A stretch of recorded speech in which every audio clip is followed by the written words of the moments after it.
Hey friends, welcome back to the channel with more of the Big Bang Theory. This is season 2, episode 20. We're almost done with the season already. And last time we had a new neighbor upstairs, Alicia, who really started taking advantage of some of the guys, just not Sheldon, obviously. And yeah, Penny started feeling left out, and they got in a knockdown, drag out fight. And yeah, funny to watch unfold in certain moments, but I also just felt bad for Penny and for the guys. And so, yeah, curious to see if she'll be a recurring character. There have been several times where I think a character is going to be recurring, like Barry Kripke. I was like, oh, he's going to show up multiple times. And then he shows up in 2 consecutive episodes and hasn't shown up since. But anyway, excited to continue with this series. If you want to watch the full reaction, you can check out Patreon in the link in the description below. Otherwise, take a quick moment to leave a like, and let's get started. This is Thai food. Here we go. Here we go. We don't have Thai food on Thursday. We have pizza on Thursday. We all agreed that the third Thursday of every month would be Anything Can Happen Thursday. Well, apparently Anything the can news didn't happen. reach my digestive system, which, when startled, has its own version of Anything Can Happen Thursday. Let's go to the comic book store. We went to the comic book store last night. Last night was Wednesday. Wednesday is comic book night. Tonight, we'll be going on Thursday because it's Anything Can Happen Thursday. If I may proffer a suggestion, in bars all across this great nation of ours, Thursday night is ladies' night. Which means, as the He's evening so progresses, excitable. we will get better looking, courtesy of 99-cent margaritas and 2-for-1 Jell-O shots.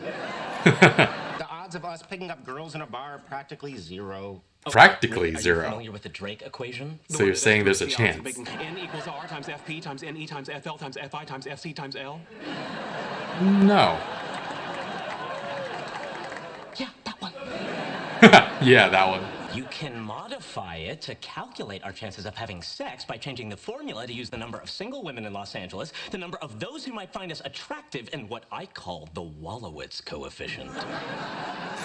Neediness times dress size squared. Using the numbers, I come up with a conservative 5,812 potential sex partners within a 40-mile radius. Wow. You're joking. I'm a horny engineer, Leonard.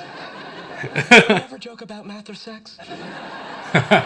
It's Anything Can Happen Thursday. Let's hit the club. Anything can happen. Go lock up your daughters. We're gonna hit it and quit it. Or we could finish eating and go to the comic book store. But next Anything Can Happen Thursday, we're definitely going to a bar. Oh, absolutely. You heard that, ladies' night, ladies? We're eventually coming for you. Eventually. Fascinating. Fascinating. Oh, hey guys, where you headed? To the comic book store. You're probably thinking, the comic book store on a Thursday? Well, I've fallen down the rabbit hole and into a land of madness. What you failed to take into account, Penny, is that this is Anything Can Happen Thursday. Could you pick me up a few comics for my nephew's birthday? I think you mean comic books. Comics are feeble attempts at humor featuring talking babies and anthropomorphized pets, found traditionally in the optimistically named funny pages. Leonard, could you pick me up a few comics for my nephew's birthday? Sure, what is he like? I don't know, he's 13. Just pick out anything. Just pick out anything. Or maybe at the same time we can pick out a new suit for him without knowing his size, or pick out a new breakfast cereal without knowing his fiber requirements. Cereal thing again. Spider-Man, get him Spider-Man. Amazing Spider-Man, Ultimate Spider-Man, Oh, oh. Spectacular Spider-Man, The Marvelous Adventures of Spider-Man, Spider-Man 2099. Miles. Leonard? Miles Morales. You know this can go on all night. Why don't you just come with us? Hey. That's what I was trying to avoid. Aw. It's the first time she's been in Everybody's comic book store. staring at me. Don't worry, they're more scared of you than you are of them. Unlikely. Unlikely. A superb choice. Oh, great. Yeah, provided he has already read Infinite Crisis and 52 and is familiar with the reestablishment of the DC multiverse. Probably not. What's a multiverse? Get her out of here. Get her out of here. Ooh, look, a new Batman belt buckle. Oh, hey, Stuart, this is Penny. She's just looking for some comic books. Oh, really? Wow. Blink twice if you're here against your will. Oh. Oh, seems like a nice guy. You mean for someone who's into comic books? No. I just meant for... Yeah. Ooh. Yeah. Stuart's a terrific artist. He went to the Rhode Island School of Design. Okay, what about the guy over there in the superhero t-shirt tucked into his sweatpants? Yeah, that's Captain Sweatpants. Captain Sweatpants. He doesn't really help the point I'm trying to make. Got it, need it, want it, have it, got it, yeah. They have that many.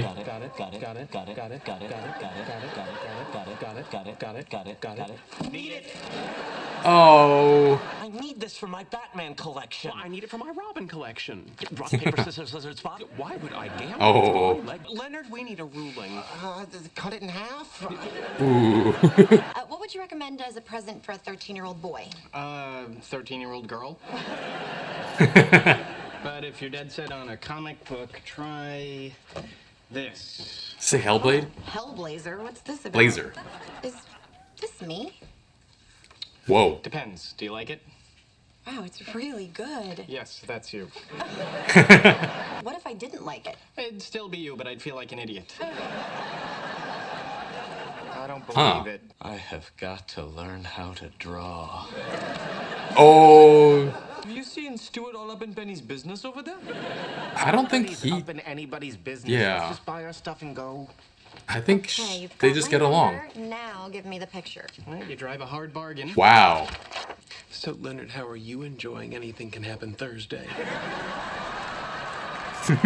Look at that. And he's That's a depressed. dent. Return it. Howard ham-fisted Oh. Wallowitz. Did you just shut the TV off in the middle of the classic Deep Space Nine, Star Trek, the original series, Trouble with Tribbles crossover episode? Are you ill? No. Then is it fair to say that you're experiencing some sort of emotional turmoil over the events involving Penny earlier this evening? When did you pick up on that? A moment ago, when you turned off the TV in the middle of the classic Deep Space Nine, Star Trek, the original series, Trouble with Tribbles crossover episode. Would you like some advice? Sure, why not? Well, then this is the perfect time to launch a blog with an interactive comment section. I just want to know why Penny's more interested in Stuart than me. We're practically the same guy. You know, Stuart is taller, artistic, self-employed, and most significantly, he gets 45% off comic books. At his own store? Oh, when he buys it wholesale. You're right, I really should be asking strangers on the internet. Chinese food, vintage video games. This is Friday night the way it was meant to be. Oh boy. Who's up for Sheldon Free Saturday? Sheldon Free Saturday.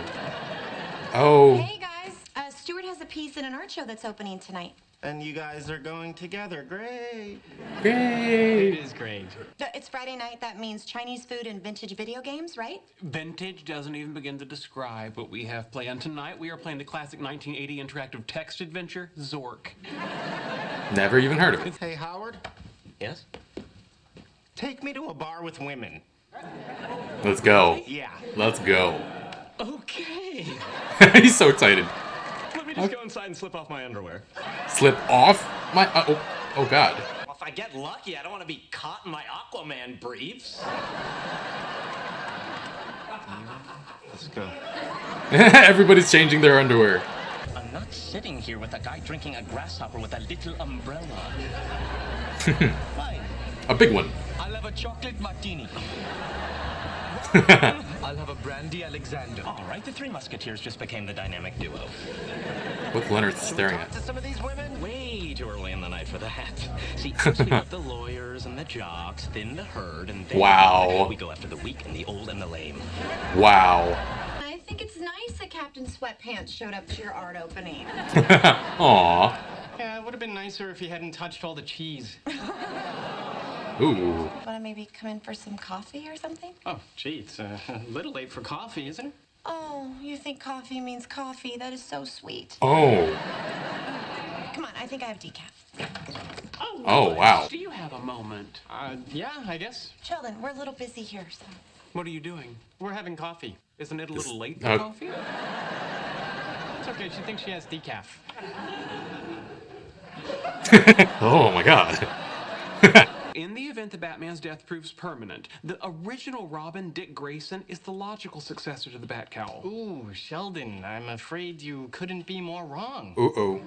I think she's about to become very unattracted to him. Wrong is an absolute state and not subject to gradation. Yes, it is. Of course it is. It's a little wrong to say a tomato is a vegetable. It's very wrong to say it's a suspension bridge. But returning to the Batman 2 has to be the second Robin, Jason Todd. I hope you're being deliberately provocative. Oh boy. On the decaf. Oh, great. Yeah, herbal tea for me, please. Oh no. Oh no. How about those two? Nah, they're eating peanuts. With my allergies, one kiss would put me in Cedar Oh. Sinai for a week. I never even thought about that. Making out with somebody if you have a peanut allergy? Kiss in your mouth. We walk past them, you stumble a bit. I say, sorry, my friends had a little too much. And then I start to pull it out of your mouth and say a little too much fun. What? What else you got? Depends. Are you willing to sit on my lap and pretend to be a ventriloquist dummy? No. I can't sit on your lap. You don't know the routine. You're obviously stuck in a pre-zero-hour DC universe. Of course I am. Using Joe Chill is the killer of Batman's parents effectively deprived him of his raison d'etre. Reason to Okay, you be. can throw all the French around you want. It doesn't make you right. Au contraire. Au contraire. I resent your tone. He's forgetting about Penny though. Sheldon, it's late. I've got to get some sleep. So I win. No, I'm tired. So I win. So I win. Penny, I really had a terrific time. Asleep. Penny? No, don't wake her. She'll maul you like a rabid Wolverine.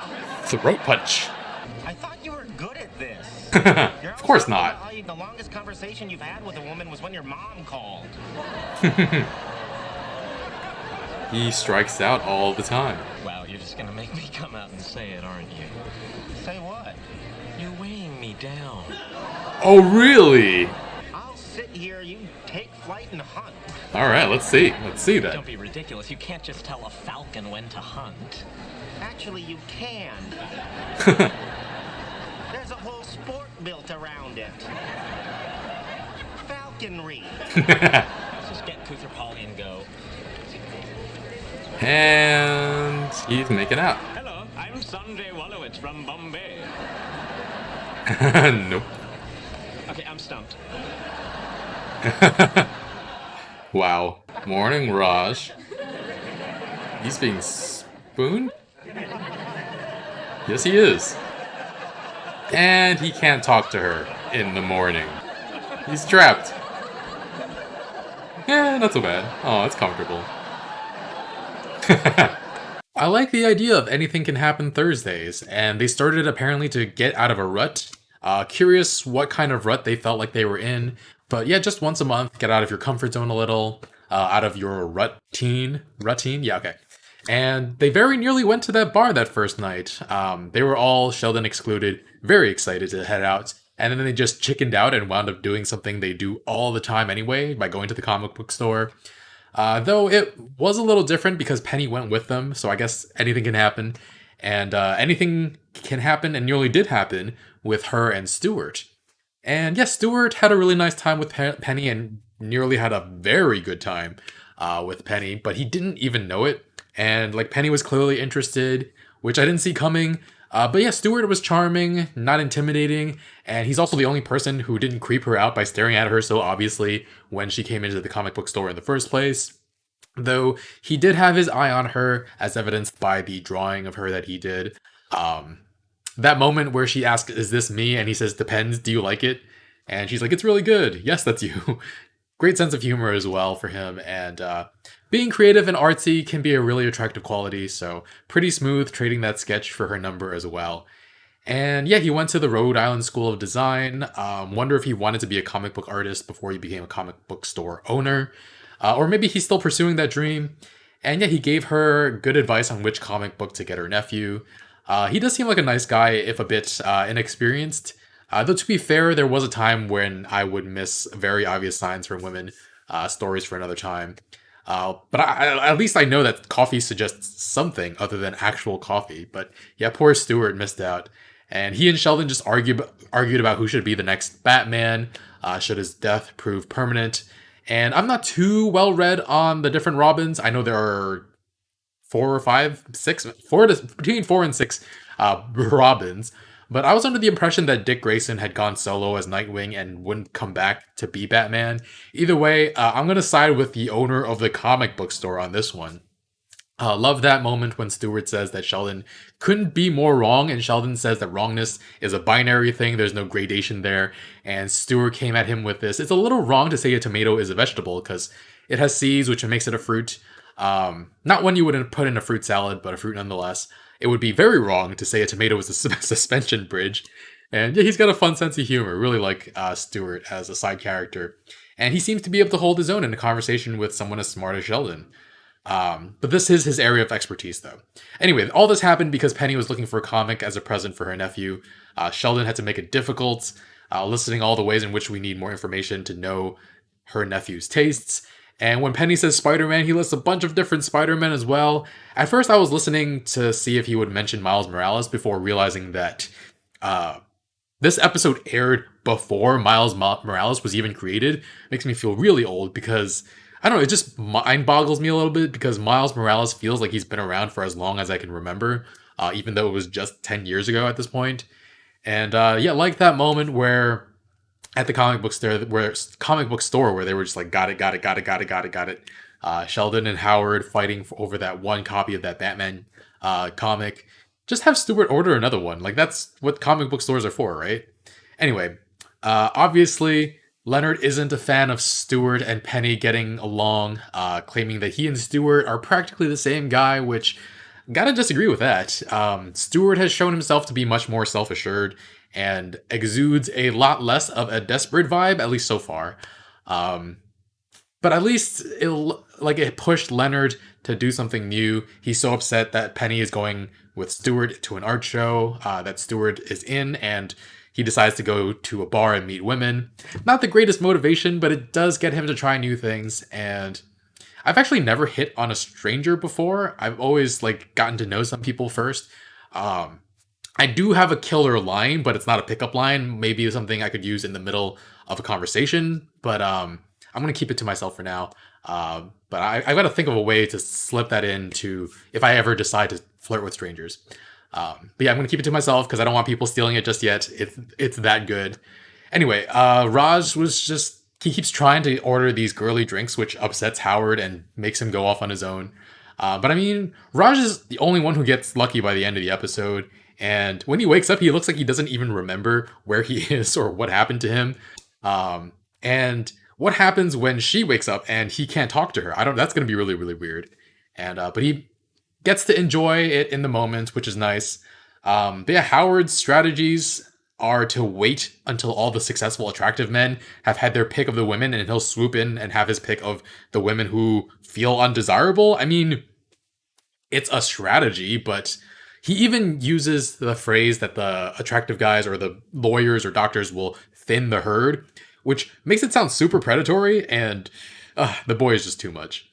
And his tactics, the magic, the ventriloquism, he makes it so complicated. But yeah, back to the comic book storyline. I wonder how much more business comic book stores got with the advent of the MCU. Unfortunately, the one comic book store by me closed during the pandemic. I believe maybe even earlier. Actually, I think, yeah, earlier. But yeah, I rarely read comic books back before the MCU. I still barely do, but at least more frequently than back then. And I know that the MCU brought a lot more female fans into the comic book fandom. So maybe having women in Stuart's comic book store won't be such a rare occurrence anymore. Does that mean all the women there would get creeped out? I don't know. But speaking of the MCU, though, I realized could be really cool if we got some MCU cameos on this show. That would be really interesting. Anyway, thanks for watching, guys. This has been a lot of fun.